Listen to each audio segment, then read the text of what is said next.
Hey everybody, this is TotalGamerJunkie. I want to welcome you all back to my channel. So in this video, I want to be discussing how Victoria Chase is alive and what role she will be playing in this new arc.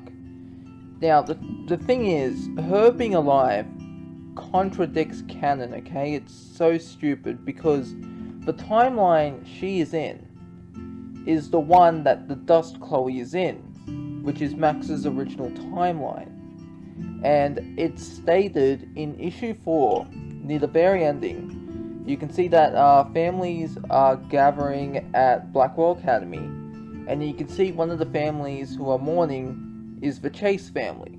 Okay, so these are Victoria's parents. They're mourning her death, and I'm pretty sure that Victoria did not have any siblings attending Blackwell or were in Arcadia Bay during the storm. In fact, I don't think Victoria Chase even has any siblings. I know Nathan Prescott has a sibling, an older sister, but I'm pretty sure Victoria does not have any siblings. Now, the thing is, this has actually been confusing people. They say, okay, some people believe that this comic is canon to the actual game, and I want to tell you right now, it's not. Okay, this is its own thing. It's a timeline, one of many infinite timelines. Now, you see, in the game, we get a logical explanation as to how as to how Victoria survived the storm, as well as David. You see, when Max goes back in time. Sorry for getting off topic here, but I just want to quickly explain this to let you know how in the game Victoria surviving makes sense, whereas in the comic it doesn't. So, when Max uses her photograph she gets from Warren to go back in time, she warns Chloe about the dark room, about her dying and what Jefferson did to her. So they give the evidence to David. Now, for some stupid reason, David can't get his hands on Max and Chloe. Jefferson can't get his hands on Max and Chloe. So he decides to kidnap Victoria, who's next on his list, and just go back to the dark room. While Jefferson's there with Victoria, David Madsen shows up with 2 police officers, and they arrest David Madsen and the officers arrest Mark Jefferson. And while they do this, the storm happens. So David, Jefferson, and Victoria are in the bunker when the storm happens. That's how they survive. They stay in that bunker. And it's even, you can even confirm what's happened in a letter that Victoria sends David.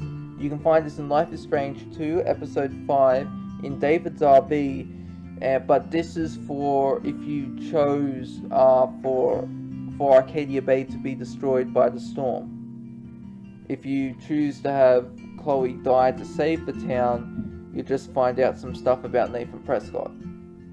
So, you see, that makes sense, okay? And I've actually covered a video for this. You can look it up. You can look it up. I believe it was called How David Madsen Survived the Storm, or something like that. It was a while ago. So the game makes sense, but this makes no sense because Victoria has died.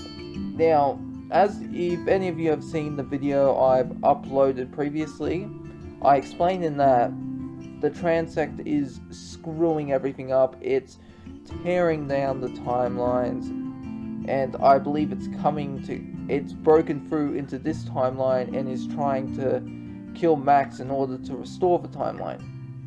And that's one of the things it could be doing here. It could be bringing people and objects into this timeline that's not supposed to belong there. Think Elizabeth from Bioshock Infinite, where she can use tears to open, portals to alternate timelines. But then when she gets her powers back, she's able to create them. But just like before that happens, when she's only able to use her powers at a limited capacity, she's able to open tears, and there was one with, what was her name? Mrs. Suchong. this weaponsmith, he was married to an Asian lady, but then when Elizabeth opens the tear and changes reality, it turns out that this Asian man is now married to an American woman. So that's what I think is happening. I think the trans sect is pushing people from their timeline and pulling them directly into this one, and it's not making any sense. It's screwing everything up. Like, honestly, I guess you could also say it's bad writing how Emma Vasili has no idea what she's doing.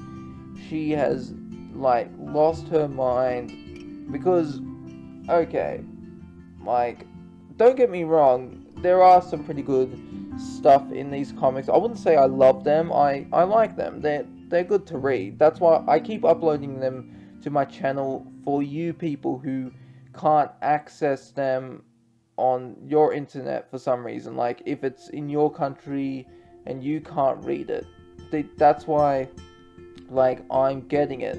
So if you can't buy the comics for some reason, you can watch them for free on my channel. So that's really all I want to talk about. I have more videos coming soon. Let me know what you think in the comments below, and tell me if you have a better explanation about why Victoria is in the Dust timeline alive and kicking. This is TotalGamerJunkie signing off.